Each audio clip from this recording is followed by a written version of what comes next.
देखिए पहली बात यह इस है, पे बात करते हैं तफसील से। फवाद साहब आपका रिस्पॉन्स क्विक।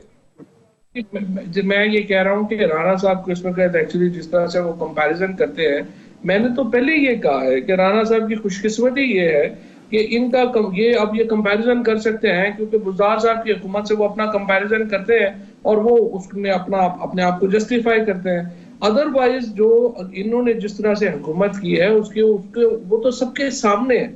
यानी एक सूबा जो इनको प्रॉफिट में मिला जब ये छोड़ के गए, बैंकक्रप्ट सूबा जो है ये छोड़ के गए, जो इन्होंने एक लग्जरी प्रोजेक्ट्स किए जिनकी कोई ना सेंस बनती थी, ना अकल बनती है, ना कॉमन सेंस बनती है। अभी ऑरेंज ट्रेन आप देखें, 40 अरब रुपया सूबे को डाल दिया कि आप साल की इसकी सब्सिडी दें। मेट्रो जो है उसका आप हिसाब किताब इनसे देख लें, उसके ऊपर मेरे ख्याल इस वक्त 22 या 24 बिलियन की सब्सिडी जो है वो उसके ऊपर जो है वो बन रही है, वो देनी पड़ रही है।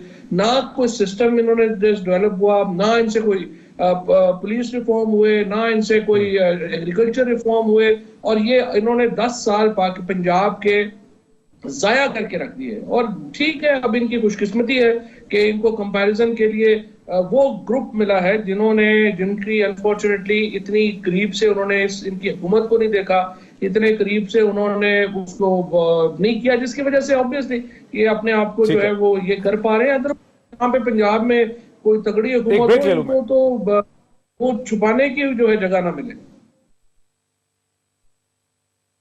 एक ब्रेक में लूं, तेज़ुतुन गुफ्तगू जारी है राना सनाउल्लाह और फवाद चौधरी साहब के दरमियान। एक ब्रेक के बाद इसे मजीद हम इस पर बात करते हैं आफ्टर द ब्रेक। नाज़रीन, फवाद चौधरी साहब, वक्फे से पहले फवाद चौधरी साहब से शुरू कर लेते हैं। फवाद चौधरी साहब, आपने आखिरी जो जुमला बोला वो ये था कि अगर पंजाब में कोई तगड़ी हुकूमत होती, इसका क्या मतलब है कि आपका जो वोट ऑफ कॉन्फिडेंस है वो खुद भी बुज़दार हुकूमत में नहीं है?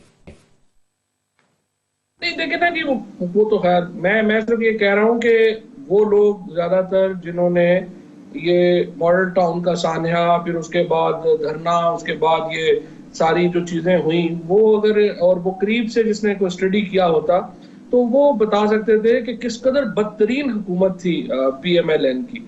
और पीएमएलएन अब जो आकर के तनकीद कर रही है, और उसमें कई दफा वो जस्टिफाई भी लगते हैं जो प्रोविंशियल गवर्नमेंट के ऊपर, वो इसलिए वो कामयाब हो पाए हैं कि उस तरह की जो हमारी रिस्पांस है वो उस तरह का तगड़ा नहीं है। अगर वो तगड़ा होता तो इनको तो मुंह छुपाने की जरूरत जो है वो जगह ना मिले। जिस किस्म की हुकूमत इन्होंने की है, जिस किस्म की आई वुड से कि एक लेगेसी इन्होंने छोड़ी है पीएमएलएन ने, और जो कहते हैं ये जो राणा सनाउल्लाह साहब जिसके ऊपर थोड़ा नाराज हो गए, नाराजगी का प्रॉब्लम मेरा सिर्फ ये फ्रैंकली करप्शन उससे का इशू नहीं है। करप्शन भी बहुत बड़ा मेजर इशू है पीएमएलएन की गवर्नमेंट के साथ। उससे बड़ा भी एक इशू वो बद इंतजामी है, और जिस तरीके से इन्होंने पैसा खर्च किया।